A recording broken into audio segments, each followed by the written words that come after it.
Les amis, bienvenue, j'espère que vous allez tous très bien, très content de vous retrouver pour l'analyse, pour le débrief de la masterclass de cet homme-là, Erik ten Hag / Bryan Cranston, Walter White, le maître tacticien de Manchester United qui a permis à ses hommes de renverser la vapeur contre le Barça, de se qualifier donc pour les huitièmes de finale d'Europa League dans un play-off retour qui a globalement tenu ses promesses. Je pense que c'était le match qu'on attendait dans le sens assez emballant, un peu fast and furious, comme le match aller, c'est parti un peu dans tous les sens. Old Trafford a répondu présent. Qualification donc de Manchester United. On va se passer plein d'images, analyser les raisons du naufrage barcelonais en seconde période, parce que c'est vraiment ça. L'entrée d'Anthony comme un symbole, le second buteur. Le désastre, le naufrage vécu par Robert Lewandowski qui était absolument fantomatique. Il y a beaucoup de choses à dire là-dessus. Fred, Pavel Fredved, le Pavel Nedved de cette rencontre que j'ai trouvé énorme. Et ouais, grosso modo, cet affrontement Xavi, Erik ten Hag, un petit peu comme ce qu'on disait dans la vidéo preview. Pour le coup, je disais que Manchester United allait l'emporter, notamment parce qu'ils avaient beaucoup plus d'armes sur le banc, avec un Barça qui avait Pedri, Gavi absent, qu'à partir de l'heure de jeu, ça allait vraiment faire la différence. Bon, je trouve le changement d'Erik ten Hag en seconde période, les changements qui ont été faits au fur et à mesure, Garnacho notamment, une bonne partie de la lecture du match, elle repose là-dessus. Xavi avait beaucoup moins d'armes sur le banc et beaucoup moins de possibilités pour modifier la structure et la physionomie du match une fois qu'il était lancé. Grosso modo, j'ai trouvé un Barça qui a vraiment manqué de vitamines, d'énergie, 6 petits tirs seulement à la fin, un seul pour Robert Lewandowski, son penalty, alors qu'United, même s'il y a eu cette première période un peu ratée à partir de l'ouverture du score, Walter White fait beaucoup de bruit, a réussi à rebondir et ouais, c'est retrouvé dans la partie et a dominé ensuite vraiment de la 45e jusqu'à la fin. Ce que j'ai envie de dire, c'est qu'initialement, le Barça, c'était pas trop mal, donc déjà, Xavi avait reconstitué la ligne de 4, c'était, je crois, la bonne option. Jules Koundé qui était à droite, Araujo, défenseur central droit, Christensen à gauche, voilà, plus les expérimentations du match aller au Camp Nou, et ça a permis à cette ligne d'être plus solide, stable initialement, et aussi avec ballon. Je trouvais qu'il y avait beaucoup moins d'erreurs, ça aurait été difficile d'en avoir plus que l'aller, parce qu'à l'aller sur la phase de relance, il y avait quelques grosses bévues. Le Barça plutôt pas mal, et même si Pedri et Gavi, leurs absences ont coûté cher dans la production offensive, au moins sur la phase de préparation, c'était assez clean, parce que Busquets, c'était pas trop mal, et Frenkie de Jong a fait un énorme match, j'ai trouvé. Un très bon match, parce que son équipe se qualifie pas. Initialement, il était peut-être un des meilleurs hommes catalans. Kessié donc, et Sergi Roberto, c'était l'option choisie sur ce rôle d'intérieur gauche.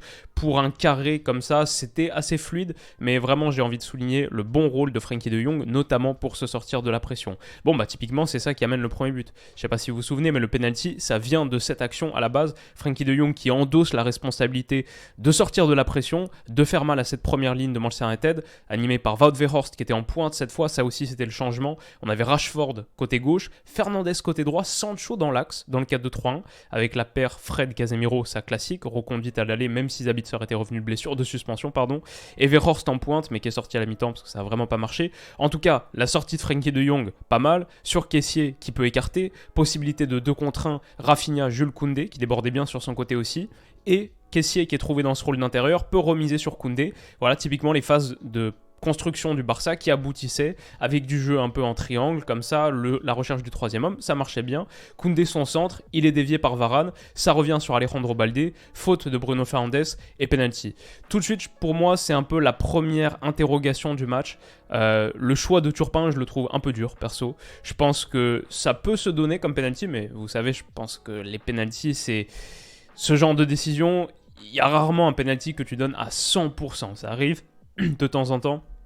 Mais la plupart du temps, un penalty, c'est sur un spectre, quoi. C'est un penalty qui se donne 80% du temps, 90% du temps, 70% du temps. Ce penalty, je pense, il se donne moins de 50% du temps dans un match européen. Et peut-être encore plus un match européen de ce calibre, de cette stature, au bout d'un quart d'heure de jeu. Je peux comprendre qu'il soit donné, parce que c'est vrai que Bruno Fernandes, il est pas très malin, il met son bras, alors qu'en plus, Alejandro Baldé est en train de s'éloigner du but, donc c'est pas hyper dangereux. Tu dois pas mettre le bras là, et c'est vrai qu'il le déséquilibre, parce que Baldé c'est un joueur hyper tonique, hyper dynamique, il est vraiment en train de changer de direction à ce moment-là, on le voit et on le connaît en plus, il ne provoque pas, il ne simule pas, il tombe vraiment sur cette action. Maintenant, je trouve que le contact, il est un peu léger, et je crois que c'est des pénaltys, pour revenir à ce que je disais tout à l'heure, je pense que ça c'est un pénalty, il est donné peut-être 30-40% du temps. Je pense qu'il est donné moins de la moitié du temps. J'en ai même parlé avec des Barcelonais, entre vous sur Twitter. Vous étiez globalement d'accord que, bon, ça peut se donner, mais on le prend, quoi. On s'en sort plutôt pas mal pour un début de match. Et ouais, Turpin qui met tout de suite son empreinte sur le match. Ça n'a pas plu aux Mancuniens, évidemment. Lewandowski le transforme, malgré De Gea qui est sur la trajectoire, qui le dévie sur le poteau. Bon, derrière, ce sera quasiment la fin de son match. Et perso, j'ai trouvé, alors peut-être c'est mon tropisme Ligue 1, comme on le connaît bien, on a plus tendance à le juger négativement. Moi, j'ai trouvé que Turpin, il voulait un peu trop mettre son empreinte sur la partie. Il a un peu trop fait le cow-boy sur 30 minutes, où il sifflait beaucoup de choses. C'était pas le genre de match européen fluide, libéré, lâché, auquel on s'attend, surtout vu la physionomie qu'il y avait. Il y avait les cartes pour mettre un match en place assez fluide, libéré, très dynamique, actif, et j'ai trouvé qu'il était un peu trop policier, et ça se voyait même dans ses interactions avec les acteurs, avec Ten Hag, avec Casemiro notamment. Bref, c'est dommage parce que je trouve que c'est un peu enlevé du dynamisme dans cette première mi-temps, où il y a eu quand même des problèmes tactiques du côté de Manchester United et le Barça a su en profiter. Par exemple, Wout Weghorst en pointe comme il est ici et Rashford excentré sur le côté. La réalité, c'est que ça n'a pas marché. Bon, si Weghorst sort au bout de 45 minutes de jeu, c'est pas pour rien, mais typiquement le fait qu'United se retrouve à devoir jouer ça comme situation, United excentré sur le côté gauche, Rashford excentré sur le côté gauche, qui doit essayer de mettre un ballon là, dans cette forme de profondeur pour Weghorst. Bon, ça, si t'es le Barça et que tu contrains un United qui t'a fait tellement mal, et un Rashford qui t'a fait tellement mal au match aller, dans la profondeur, plein axe, si tu réussis à le contraindre à ce genre de situation, ouais, c'est une très bonne première mi-temps sur ton plan, sur ton approche. Et pareil, typiquement sur les moments de transition où on sait que cet United d'Eric Ten Hag est très dangereux, bah tu te retrouvais avec Sancho à la baguette pour lancer Bruno Fernandes dans la profondeur. Normalement, ça doit être à minima l'inverse. Et surtout, de ce quatuor-là, ça doit surtout pas être Rashford, le joueur le plus reculé. Donc ça, c'était les situations qui, à mon avis, ont vraiment mis la puce à l'oreille pour Eric Ten Hag, qui fait des changements à la mi-temps. Mais ce qu'on peut souligner, peut-être 2-3 trucs juste avant d'arriver à la pause, c'est Alejandro Balde. Lui, j'ai trouvé qu'il faisait un bon match, au-delà de son penalty provoqué. Si le Barça réussissait à se sortir de son premier tiers de plus en plus, et beaucoup plus que le match aller, faisait moins d'erreurs, c'est aussi parce qu'Alejandro Balde, il est une solution pour résister à la pression tout seul. Là, il y a Wan-Bissaka quand même qui vient sortir sur lui, donc le latéral droit de Manchester United, quasiment en individuel, qui sort sur le latéral gauche. Bah, il n'y a même pas besoin de trouver du jeu en triangle, en troisième homme, en remise. Pardon, il peut tout simplement, lui, battre son gars en individuel, en 1 contre 1 et décalé. Et le Barça a une très belle situation à exploiter. Donc voilà, je pense que Ten Hag, il voit toutes ces choses et il réalise des ajustements à la mi-temps. En plus, Busquets, c'était pas trop mal aussi dans un rôle de destructeur qui, pour le coup, avait vraiment manqué au match aller. Donc des ballons qui sont récupérés, de la protection de ta moitié de terrain grâce au travail de Busquets, Casemiro qui comprend pas trop Turpin, et les deux hommes qui rentrent au vestiaire. Je trouvais que la réalisation mettait plutôt bien l'accent sur le fait que ouais, ce duel, et entreaperçu au match aller aussi, c'est vraiment Ten Hag versus Xavi, et moi j'en attendais beaucoup. Je me suis mis dans mes notes, comment est-ce que Ten Hag va réagir ? On attend une vraie réaction à la mi-temps parce que son équipe vient de faire la moins bonne des 3 mi-temps jouées pour l'instant dans cette double confrontation, et il y a eu des choix forts qui ont été faits avant le début de match, comme Xavi au match aller d'ailleurs, des choix forts qui n'avaient pas vraiment payé au début de match. Bah là c'était un peu le cas pour Eric Ten Hag qui avait revu un peu sa structure, son animation. Donc exit Wout Weghorst, ça c'est le choix fort. Anthony arrive et Manchester United se repositionne avec Rashford en pointe du 4-2-3-1. On voit Fred Casemiro, ça bouge pas. Anthony à gauche, Bruno Fernandes dans l'axe et Sancho à gauche. Donc finalement, les 4 joueurs changent de position. Fernandes qui était à droite passe centre, Weghorst sort, Anthony entre, Rashford qui était là va dans l'axe et Sancho qui était central passe sur la gauche. Une position naturelle pour tous ces joueurs et ouais, bien plus couronnée de succès. Qu'est-ce qui se passe du coup ? Bon, j'ai trouvé que United a répondu présent aussi dès le début de match avec beaucoup plus d'impact, d'agressivité. Ils reviennent en étant plus proches du porteur. Robert Lewandowski a 2 fois est fautif. Là, on joue la 45-26, donc on vient de reprendre. Robert Lewandowski, un premier contrôle qui est un peu long. Il se fait battre par Sancho, il se fait reprendre là par Sancho. Lisandro Martinez d'ailleurs a fait un super taf sur Robert Lewandowski pendant tout le match, j'ai trouvé. Et là, voilà, 5 secondes plus tard, finalement, il est retrouvé, mais c'est Sancho qui revient dessus par derrière, qui le surprend et United peut repartir.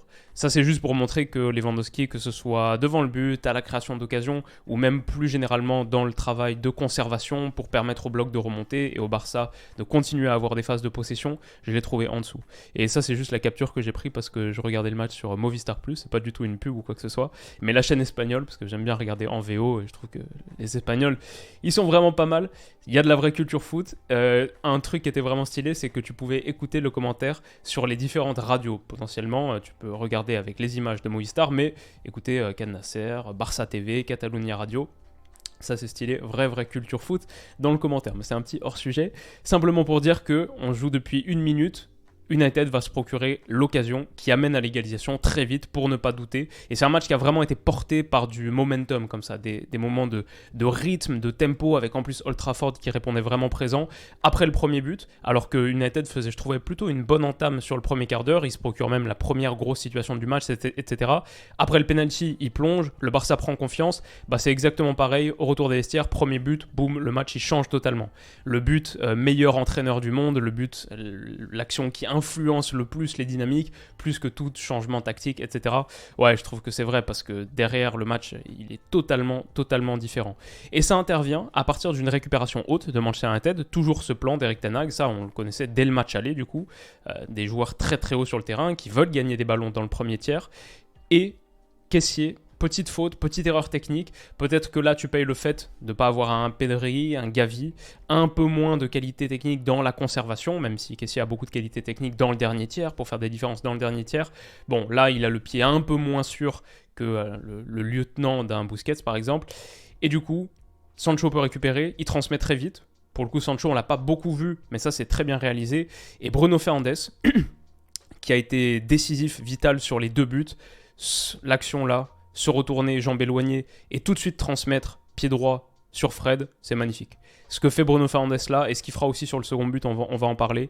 Je ne sais pas s'il a fait un immense match, Bruno Fernandes, pas mal quand même, mais sur les 2 buts, il est somptueux. Et désolé, encore la maladie qui a du mal à finir, mais dans quelques jours, c'est terminé. Bruno Fernandes là qui met sur Fred, un truc qui me plaît bien, c'est le positionnement de Fred, son activité, toujours présent dans le dernier tiers, toujours là pour proposer une solution, plus haut que Casemiro. Et aussi, Anthony, je pense que sa présence là, elle fixe un petit peu Baldé. On va voir que Baldé, il va essayer d'anticiper, parce qu'il pense, je crois, que Fred va laisser passer une petite feinte de corps. Aussi, peut-être qu'on peut dire que l'alignement de cette ligne défensive, bon voilà, c'est ça qui est bien avec la contre-pression, la récupération haute rapide pour United là sur cette action, parce que ça vient d'une récupération très haute, c'est que tu peux profiter d'une ligne défensive pas encore très bien organisée. Et là c'est vraiment le cas parce que Araujo, Christensen, leur position, c'est Frenkie de Jong qui était dans un rôle un peu plus bas pour aider la construction, aider la phase de préparation, qui se retrouve en fait comme étant le défenseur central, mais vraiment sans ballon, pas dans son rôle avec ballon de troisième relanceur, etc. Vraiment sans ballon. Et ouais, là c'est plus compliqué parce que c'est pas sa qualité et Christensen est pas dans le coup, il est pas dans l'action. Fred, superbe contrôle orienté, il faut le signaler. On voit que Baldé, il était en train d'anticiper sur Anthony, pardon. Et Fred qui enchaîne, superbe frappe. C'est ça aussi, c'est la raison aussi pour laquelle je parlais d'un peu de Pavel Nedved, de Fred en mode Nedved, c'est que cette frappe coup du pied là, sautée, ça me faisait un peu penser à du Nedved. Et derrière, ça touche la caméra, ça ressort. J'ai beaucoup aimé l'esthétique du but. Rashford qui envoie une énorme praline très énervée. Voilà, un partout, Fred magnifique, Fred, Anthony, le changement payant d'Erik ten Hag et... En tout cas, marqué au bout d'1 minute, c'est pas mal pour retourner un match. Tout de suite, Old Trafford s'enflamme. Casemiro, excellent dans le jeu long. Boum, pour Anthony. Typiquement, ça, c'est quelque chose que tu n'avais pas avant avec Bruno Fernandes sur ce côté droit ou avec Weghorst. United ne pouvait pas vraiment prendre la profondeur avec rapidité, avec vélocité, alors qu'Anthony, même si c'est pas un excellent joueur de profondeur, je trouve qu'il lui manque cette pointe de vitesse absolue, c'est quand même suffisant là pour battre Christensen, aussi parce que le ballon de Casemiro est excellent. Superbe retour quand même taclé de Christensen là, pour en plus aller obtenir le 6 mètres, parce qu'il tacle sur Anthony, c'est bien vu, mais United a trouvé quelque chose. Typiquement là, c'est quoi, c'est 3 minutes plus tard, 51-56, boum, encore Casemiro qui est déporté sur ce côté, boum, il envoie ce ballon, et même si United ne peut pas jouer la profondeur là immédiatement tout de suite, et il y a le second ballon qui arrive, c'est Wan-Bissaka qui s'était projeté là dans le dos de Christensen remet, c'est pas grave, ça revient sur Marcus Rashford pour le coup qui s'est déporté Et il y a Anthony, dommage qu'ils ne lui mettent pas en retrait, il tente plutôt de passer extérieur, de faire un petit crochet, il y a peut-être un ballon à mettre là ou là. Mais voilà, United a vraiment renversé le match et typiquement ce que le Barça faisait bien sur la première période, la phase de relance par exemple, ça devient de plus en plus difficile. On voit même un Ronald Araujo qui a un vrai bon pied se tromper sur cette passe, Casemiro qui intercepte, United de plus en plus haut, le Barça de moins en moins sûr avec ballon, le pied de plus en plus tremblant et de moins en moins d'occasions. C'est toute la physionomie, tout le tempo du match qui se renverse après ce but de l'égalisation. Et derrière, on a de vraies belles séquences de sortie d'United. Celle-là, avec Bruno, avec Rashford en deuxième homme et Casemiro en troisième homme qui se transforme en Luka Modric Prime et qui commence à envoyer des extérieurs sautés comme ça, en l'occurrence à destination de Jadon Sancho qui peut attaquer l'espace en 2 contre 1. Enfin vraiment United pendant 15 minutes, 20 minutes, 30 minutes peut-être après le retour des vestiaires. Je les ai trouvés vraiment costauds et le match hyper emballant. C'était un peu le feu, en plus avec le stade qu'on entendait bien, etc. Franchement, c'était un moment vraiment divertissant. J'imagine, sauf si on est supporter du Barça, je suis supporter d'aucune équipe. La réalité à la fin, même si j'avais pronostiqué la victoire du United, etc., je voulais le 2-2 pour qu'on ait 30 minutes en plus. Parce que vraiment, j'ai pris du kiff et le match aller, c'était pour moi le meilleur match de la semaine. Ce match retour, bon, il y a quand même eu Liverpool-Real Madrid, donc peut-être pas. Mais là, c'était serré jusqu'au bout, etc. Au moins niveau score. Donc ouais, j'aurais bien pris 30 minutes en plus. Et je suis un peu deg que les deux équipes puissent pas passer en 8e de finale. Parce que ça nous aurait offert peut-être, il y a le tirage demain, il me semble, à 13h. Ça nous aurait offert potentiellement quelques belles affiches. Avec quoi, genre Arsenal qui revient dans la course, qui sera intégré donc au tirage des 8e. Bref, tout ça pour dire, United pas mal. Dommage ce geste de Bruno Fernandes là sur une récupération haute, enfin surtout sur la percée de Frenkie de Jong qui provoque la faute, qui lui a continué plutôt d'être dans le ton. Mais dommage que Bruno Fernandes lui envoie une énorme frappe là dans le bas-ventre. Ça part totalement en vrille. Petite baston, ouais, ça c'est en trop. Et là on a vu un peu le côté un peu sale de Bruno Fernandes, dommage. Mais sinon, ouais, grosso modo, à part ces diagonales d'Araujo pour Baldé là de l'autre côté qui ont plutôt bien fonctionné, le Barça, dans les moments qu'ils ont eu en seconde période, les moments d'attaque rapide, ils ont vraiment manqué de tranchant. Là, typiquement, Rafinha, je sais pas, il y a peut-être quelque chose à faire. Lisandro Martinez, boum, super intervention. Derrière, 1 seconde, Lisandro Martinez, vrai bon match lui aussi, je le mettrais peut-être dans mes tops, avec Fred, qui est là. Et peut-être avec Casemiro aussi, qui derrière envoie un ballon typiquement dans la profondeur. Enfin ça c'est ce que United fait très bien. Boum, récupération costaud, ce double pivot, ce tandem très solide. Et derrière, la projection pour profiter de la vitesse de Marcus Rashford. Eric Ten Hag a totalement transformé cette équipe. Et Fred, qui est peut-être le 3e ou 4e milieu à la base de ce tandem. En tout cas derrière Casemiro et Eriksen avant sa blessure, peut-être certains le mettaient même derrière Sabitzer, même si c'est pas exactement son rôle, etc. Son aller et son retour contre le Barça pour très haut niveau, très haut niveau. Et puis voilà, comme on en parlait un petit peu au début, United a plus d'armes sur le banc, ils ont fait entrer Anthony, ça a changé un petit peu la physionomie du match, même beaucoup. Ils font entrer Garnacho, qui est vraiment costaud, qui fait une super entrée aussi, de grosses différences sur son côté. Xavi, c'est quoi ses armes? C'est un Fati qui est en grande difficulté en ce moment, même s'il n'a pas été trop mal, c'est pas le Fati d'il y a quelques années. Et c'est Ferran Torres, qui même s'il a fait un beau match, c'était ce week-end contre Cadiz, il me semble, grosso modo, ça fait pas une énorme diff non plus. Et derrière Lewandowski, ça continue d'être compliqué. Il peut même être exclu pour cette semelle sur la cheville de Casemiro. Je pense que c'est la bonne décision de ne pas l'exclure parce qu'à la base, c'est Martinez qui le pousse un peu et qui le pousse à mettre sa cheville sur le pied de Casemiro. Mais il traverse son match de manière très compliquée, très difficile. United continue de faire mal et là typiquement sur un ballon de Lisandro Martinez, boum pour Luke Shaw dans la profondeur, dans l'espace, la talonnade, Koundé qui manque un petit peu d'agressivité là-dessus, qui va chasser ou juste de bonne lecture de la situation. Rashford, Bruno Fernandes, est-ce qu'il fait une petite faute sur Rafinha, légère, peut-être un peu à la limite comme le penalty en première période. Finalement ça s'équilibre grosso modo, je trouve le fait que ce soit pas donné. Et derrière ce qu'il fait, j'en parlais un petit peu tout à l'heure, je trouve ça vraiment costaud parce que mine de centre extérieur, En plus, c'est une vraie menace parce qu'on sait que Bruno Fernandes, il peut faire ça. Ça, c'est typique, le centre extérieur comme ça qui passe devant le but. Avec cet effet, il est difficile parce qu'il contourne le défenseur. Donc, ok, c'est une vraie menace. Mine de centre extérieur. Et en fait, non, avec son pied gauche, il la transmet entre les jambes de Sergio Busquets. Boum, super bien vu. Pour Garnacho, en retrait. Mauvaise frappe, mais elle est contrée. Fred, qui est à nouveau présent dans cette zone, toujours là à la récupération pour faire mal à la limite de la surface de réparation. C'est contré à nouveau, ça revient sur Anthony. Bon, bah t'as eu 3 tirs en 4 secondes. La possibilité d'avoir 3 tirs en 4 secondes comme ça, d'être finalement 6 Catalans, 6 Mancuniens, peut-être 7 avec Luke Shaw. Ouais, c'est là aussi où United a fait plus mal. C'est qu'ils ont su attaquer en nombre et...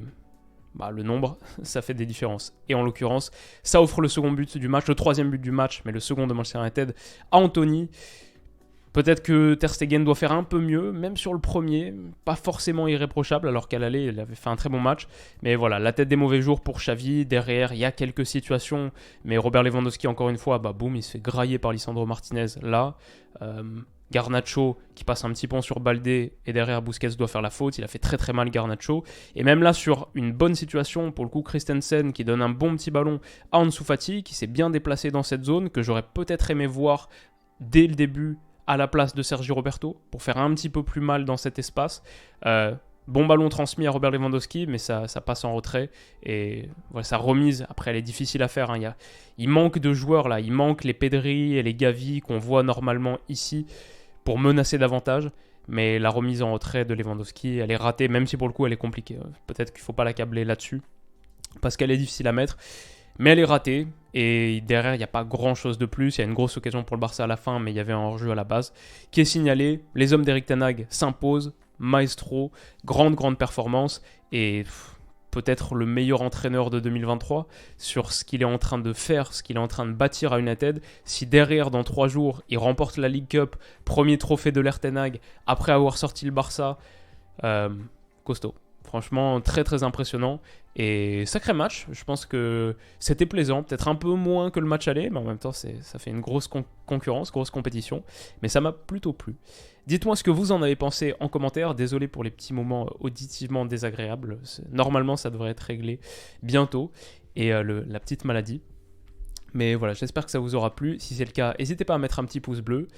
À vous abonner à la chaîne si vous voulez pas rater tous les débriefs qui arrivent, parce que ce week-end il y a quelques gros matchs dont on va parler et pas mal de vidéos qui arrivent dans les jours qui viennent. Prenez soin de vous les amis, on se dit à bientôt, bisous.